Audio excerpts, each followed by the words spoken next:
even, let's start even from there, the kind of like use of the term Black Muslim community, because from my perspective is that it is not a geographical phenomenon, but more it's an ideological phenomenon in the sense of, we know in the Pakistani section of the Muslim community, there may be people who live from the same ethnic group in like physically close locales, and the same for Middle Eastern, Iraqi, whatever the nationality is, sections of the UK Muslim community. But when we talk about the Black Muslim community, sometimes people use the word revert interchangeably. Some people find that word offensive because they say, well, I was born a Muslim, or whatever the case may be. But there's all this kind of like, all these questions that come out of that. But I'd like to get your thoughts. I think I'll jump with the sister first, about the idea of using the term Black Muslim community. What's your thoughts about that?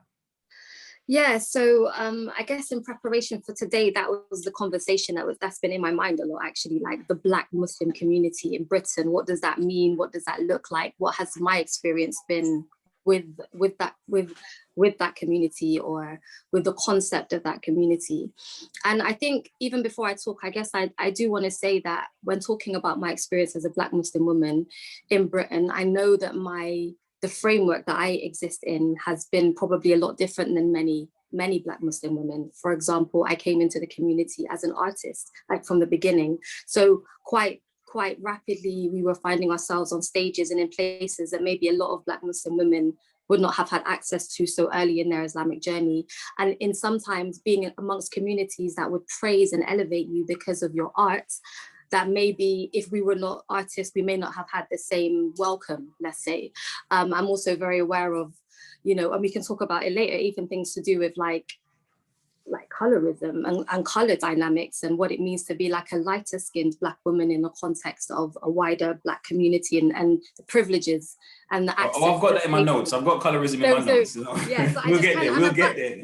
And so it's important for me to make mention of that before I even speak, because the things I'll speak on will probably be different for so many people.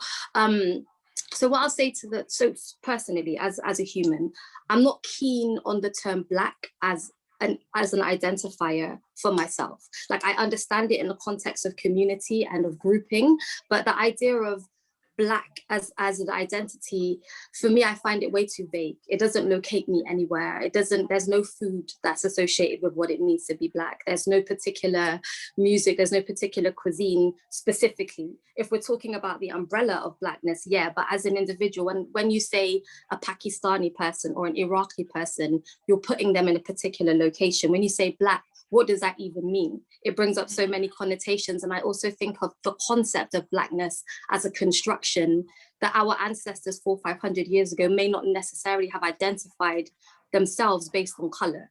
It would have been based on maybe tribe or based on location. So I don't really like the term, if I'm honest with you, but I understand that we need it for unity, right? So when we're talking about globally, like, we're a Black people, we're African people, but I was raised very much, I come from a Rasta background, first of all. So I was rooted Marcus Garvey, Malcolm X, Martin Luther King. So I was raised with a very Pan-African global identity. So I guess we always just identified ourselves as African. You know what I mean? It was an African identity that we were maybe potentially romanticizing, because at the time we had never even been to Africa, but Africa was the goal. It wasn't, and yeah, we would use the term Black, but as I've gotten older, I'm like, what does that word even mean? You know what I mean? And there are even certain people that maybe wouldn't even have used the term Black, certain immigrant communities, until they came to England. But back home, they're Nigerian, or they're Ghanaian, or we're Yoruba, or we're this, or we're that.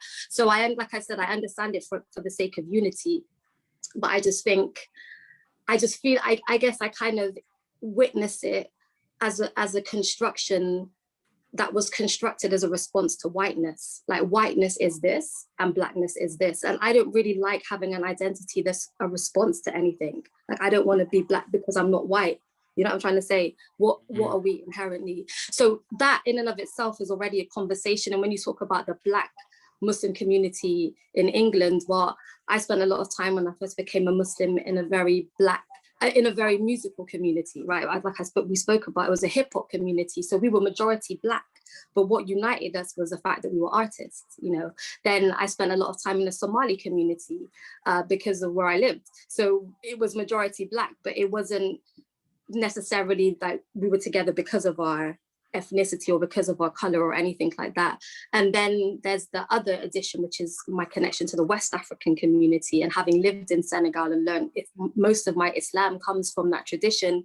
But when I'm there, I'm a white woman. Do you see what I mean? So it's also got its own complexities that I think sometimes trying to squash it into under one umbrella can be difficult, because definitely. Just to jump in, it definitely is difficult. Yeah.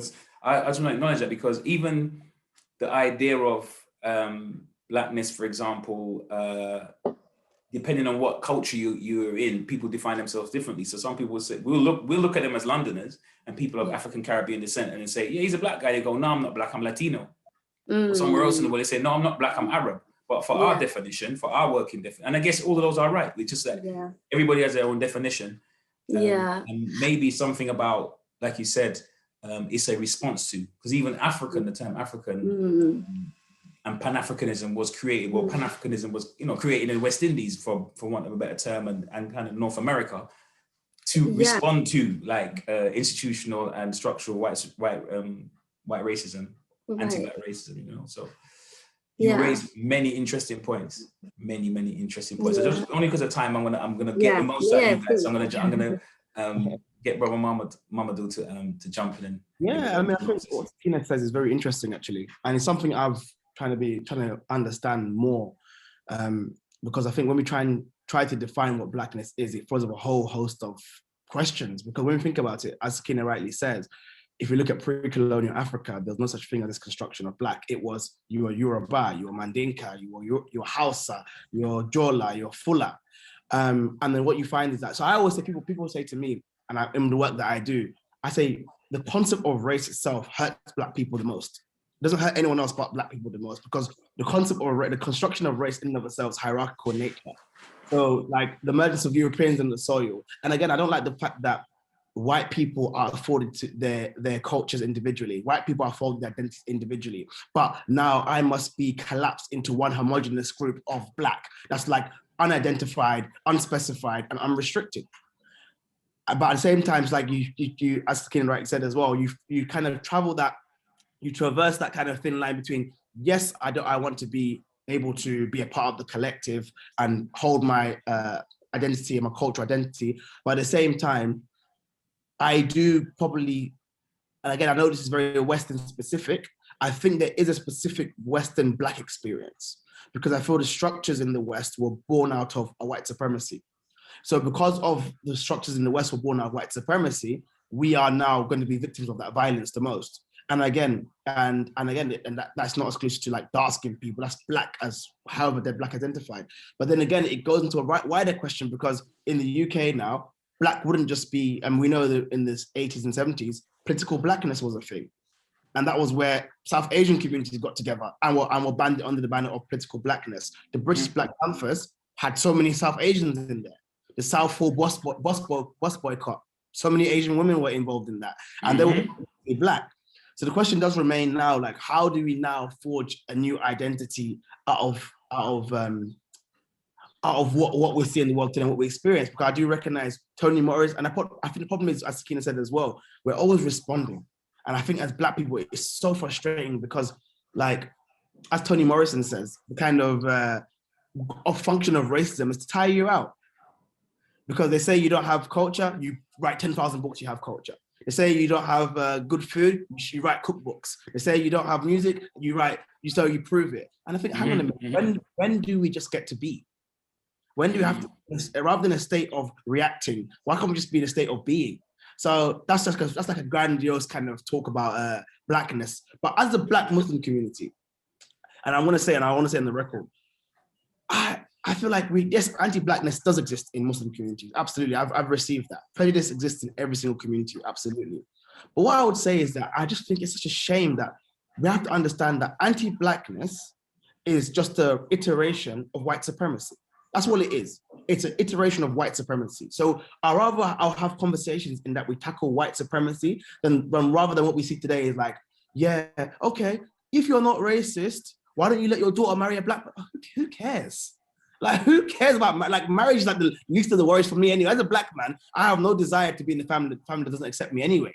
I have no desire to be in that family anyway. So what I would like a conversation that when we're talking about anti-blackness, speak about it in terms of structures and systems, not on the interpersonal.